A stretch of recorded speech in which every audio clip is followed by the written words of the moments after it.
Voltaire کے بغیر انقلابی فرانس کی تاریخ نامکمل اور ادھوری ہے، بلکہ وہی تو تھا جس نے فرانسیسی اشرافیہ کے بنائے ہوئے مصنوعی تہذیبی تالاب میں پہلا پتھر پھینک کر ارتعاش پیدا کیا تھا۔ فلسفی، شاعر، ناول نگار، ڈرامہ نگار اور تاریخ دان جو 21 نومبر 1694 کو پیرس میں پیدا ہوا اور 30 مئی 1778 کو 83 سال کی عمر میں لندن میں جلا وطنی گزارتے ہوئے مر گیا، لیکن اس کی تحریروں خصوصاً ڈراموں کا اس قدر اثر ہوا کہ پورا فرانس بادشاہت کے خلاف ایک شعلہ جوالا بن کر اٹھا، اور اس کی موت کے صرف 10 سال بعد ہی ایک ایسا انقلاب برپا ہوا جس کا تصور ہی بعد میں آنے والی دنیا کی ہر اشرافیہ کو لرزا کر رکھ دیتا ہے۔ فرانس کی اشرافیہ کے طاقتور اور منہ چڑھے فرد آگسٹے ڈی روہان نے جنوری 1726 کی کسی شام پیرس کے اس مقبول ترین لکھاری والٹیئر کی تصحیح کرنے کی خاطر اسی کے ڈرامہ تھیٹر میں ایک ہجوم کے روبرو اس سے پوچھا، تمہارا نام کیا ہے؟ والٹیئر نے جواب دیا، Voltaire, my name is rising as yours is feeding away. Voltaire کے اس تاریخی جواب کو حبیب جالب نے ایک مصرعے میں یوں قلم بند کیا ہے، میں طلوع ہو رہا ہوں، تو غروب ہونے والا۔ ایک شہزادہ، اور وہ بھی کہ جو فوج کا سربراہ ہو، اس کے لیے ایک ڈرامہ نگار کے ہاتھوں ایسی گستاخی ناقابل برداشت تھی۔ چند دن بعد جب والٹیئر اپنے ایک دوست ڈیوک ڈی سلی کے گھر میں کھانا کھا رہا تھا تو فرانس کی اشرافیہ نے ایک منصوبے کے تحت چند کرائے کے گنڈوں کو وہاں بھیجا جو اسے گھر سے باہر کھینچ لائے اور اس پر لاتوں اور گھونسوں کی بوچھاڑ شروع کر دی اور ساتھ گندی اور غلیظ گالیوں سے نوازتے رہے۔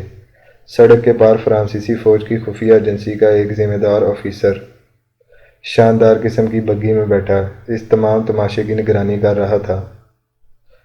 والٹیئر چاہتا تھا کہ کوئی تو اس ظلم پر آواز اٹھائے، لیکن اسے سخت مایوسی ہوئی جب اس کے دوست ڈیوک ڈی سلی نے بھی، جس کے گھر وہ کھانا کھا رہا تھا، والٹیئر کے ساتھ پولیس کمشنر کے پاس جا کر رپورٹ کروانے سے انکار کر دیا۔ اخبارات میں لکھنے والے اور پیرس کے ادیب سب کے سب اس سانحے پر خاموش رہے، کیونکہ ان میں سے بیشتر حکومت اور اشرافیہ کے پروردہ تھے۔ ایسے تمام صحافی و دانشور اسے والٹیئر کا مکافات عمل لکھتے رہے۔ ان سب کا نمائندہ شاہی خاندان کا ایک شاعر ادیب شخص پرنس آف کارٹنی، جو فوج میں لیفٹیننٹ جنرل بھی تھا، اس نے طنزاً لکھا، they were well received but badly given.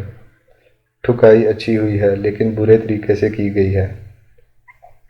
Voltaire اپنا اسلحہ لے کر باہر نکلتا کہ اپنی بے عزتی کا بدلہ لے سکے، لیکن سرکاری مراعات یافتہ مرنجا مرنج ادیبوں، شاعروں، صحافیوں اور دانشوروں نے اسے والٹیئر کی ایک اوچھی اور غیر مہذب حرکت سمجھ کر خاموشی اختیار کر لی۔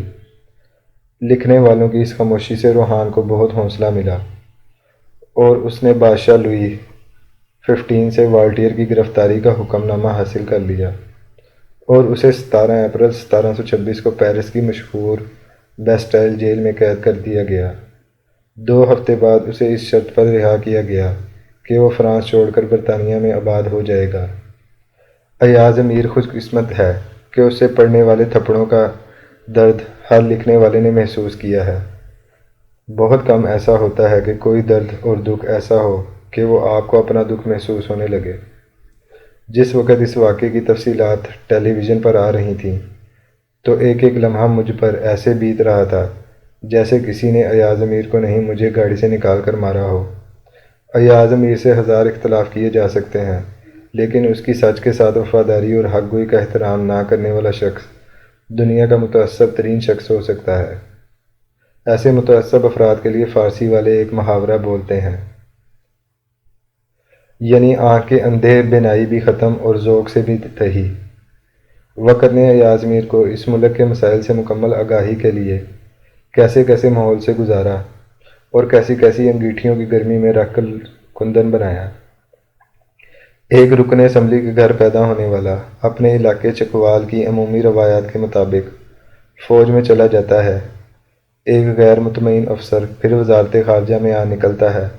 سفارتی آداب کی الجھنوں سے بیزار نوکری چھوڑتا ہے تو والد کے نقش قدم پر چلتا ہوا اسمبلی کی راہداریوں میں چلا جاتا ہے، لیکن وہ جو دنیا بدلنا چاہتا ہو اسے کہیں قرار نہیں آ سکتا۔ سیاست کے عین عالم شباب میں اسمبلی کی رکنیت چھوڑی اور قلم سنبھال لیا۔ انگریزی پر دسترس ایسی کہ جس نے لاتعداد لوگوں کو گرویدہ بنا لیا۔ مشرف دور میں اس کا لکھا ہوا column too much of a brass میں نے شاید درجنوں بار پڑھا ہوگا۔ ایک انتہائی نفیس دل اور تہذیبی زوال کا درد رکھنے والا شخص۔ یہ الگ بات ہے کہ ایاز میر جس تہذیب کے زوال کا نوحہ لکھتا ہے، مجھے اس سے اختلاف ہے، لیکن ہر شخص کو اپنے اپنے یاد ماضی میں زندہ رہنے اور اسے یاد کر کے آنسو بہانے کا پورا حق حاصل ہے۔ ایاز میر جیسے لوگ کسی قوم میں تھوڑے ضرور ہوتے ہیں، مگر وہ اس قوم کے ضمیر اور حق گوئی کی تصویر ہوتے ہیں۔ ان کی تضحیک سے ان کا چہرہ نہیں بکھرتا، بلکہ اس معاشرے کا چہرہ داغدار ہو جاتا ہے۔ ایسا معاشرہ اس وقت مزید رسوا ہوتا ہے جب ایسے لوگوں کے ساتھ اس طرح کے سلوک کو خاموشی سے برداشت کر لیتا ہے۔ مذمتی بیانات اور ہمدردی کے پیغامات دینے والے حکمران جانتے ہیں کہ مجرم کون ہے۔ سی سی ٹی وی کیمرے تو آج میسر ہوئے ہیں، ان سے پہلے مدتوں پولیس کا مخبری کا نظام فوراً مجرم تک پہنچ جایا کرتا تھا۔ اسی استعداد کی بنیاد پر تو شورش کشمیری نے لکھا تھا، پنجاب پولیس شکم مادر سے بھی مجرم ڈھونڈ نکالتی ہے، ایاز میر کے مجرم شاید کبھی نہ ملیں۔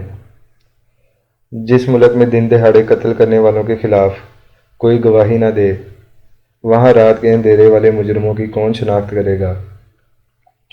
لیکن حکمرانوں کی یہ حالت معاشرے کو انقلاب فرانس کی راہ پر ڈال دیتی ہے۔